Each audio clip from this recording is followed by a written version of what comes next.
বর্ষে এবারে আমাদের নিবেদন মানব, ভাবনা এবং সৃজনে শিল্পী শান্তনু রায়।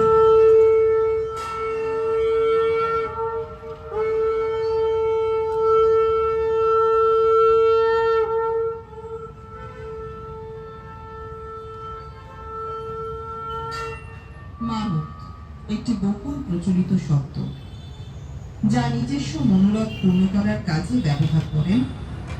কখনো গাছে সুতো বেঁধে, অথবা সুতোয় গিট দিয়ে পাথর বেঁধে।